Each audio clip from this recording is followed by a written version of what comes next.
बताने में मुझे खुशी हो रही है कि वो लड़ाइयाँ बिना वकील के सरकार के खिलाफ जीती गई।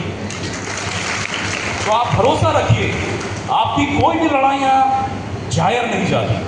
आपकी हर लड़ाइयाँ आपकी पीढ़ी को ताकतवर बनाती है, क्योंकि आप यदि गोली से उड़ा दिए गए, आप यदि जेल में डाल दिए गए, तो आपकी तीसरी पीढ़ी उसका बदला जरूर लेगी।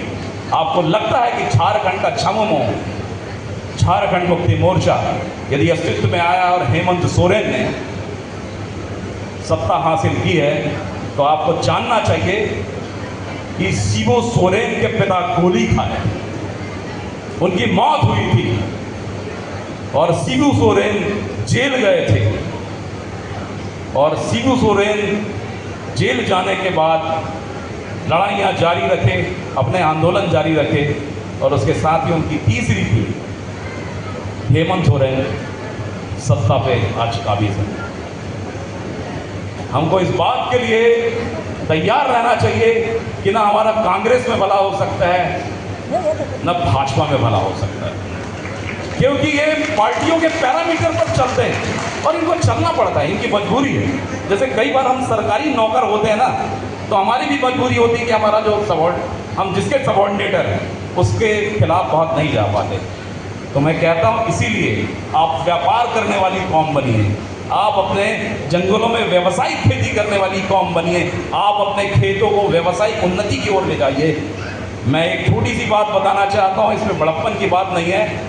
हम लोगों को मैंने देखा है कि लोग खेत बेच के नौकरियाँ लगते हैं, और मैं आपको बताऊं कि मैं खेती करना चाहता हूं, और मैंने नौकरी करते करते खेत लिया और खेत में आज भी काम करता हूं, क्योंकि मुझे पता है मेरे पुरखों को पालते रही है ज़मीन, मेरे आने वाले बच्चों को भी पालते रहेगी, चाहे सरकार नौकरी ख़त्म कर दे।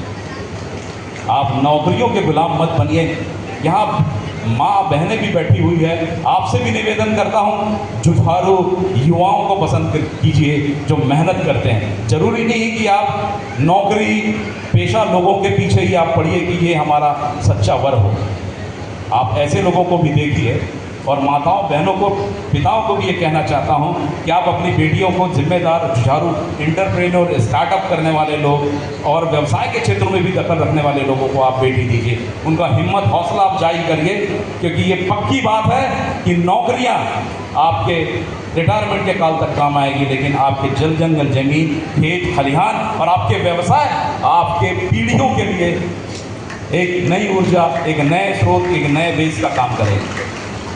इसलिए निवेदन है कि आप इन बातों को गंभीरता से लेंगे, और उम्मीद करता हूँ कि इन बातों को आप ठीक से समझेंगे। एक बात और कहना चाहता हूँ, धर्मांतरण की बातें में सरकारें काफ़ी एक तरीके से इंटरप्रेट करती है, अपना अपना नरेशन है।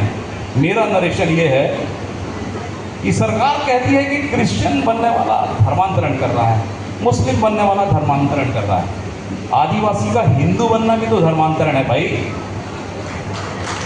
आदिवासी का हिंदू बनना भी तो धर्मांतरण है। मैं साबित कर दूंगा कि मौलिक रूप से हमारा दर्शन हिंदुओं से मैच नहीं खाता।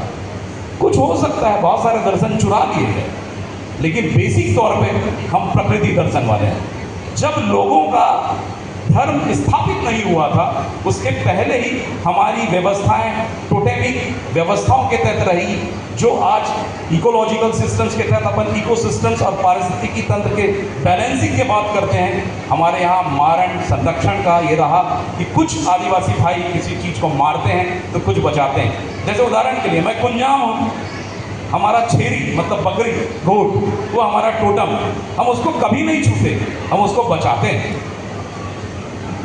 दूसरा हमारा मंडावी भाई बकरी मार के खा जाता है।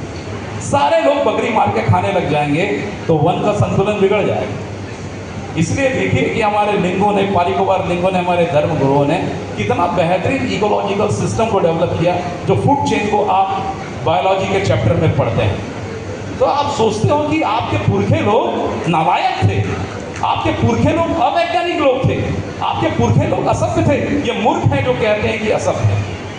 मुझे तो लगता है कि आदिवासियों से सभ्यता सीखने की तमाम कौमों को जरूरत है, उनको सीखने की जरूरत है। आप ना अपने आप को गिरा हुआ मत समझिए, अपने स्वाभिमान को मत गिराइए, आप अपने हिम्मत को मत टूटने दीजिए, आप अपनी लड़ाइयों को, अपनी कोशिशों को जारी रखिए।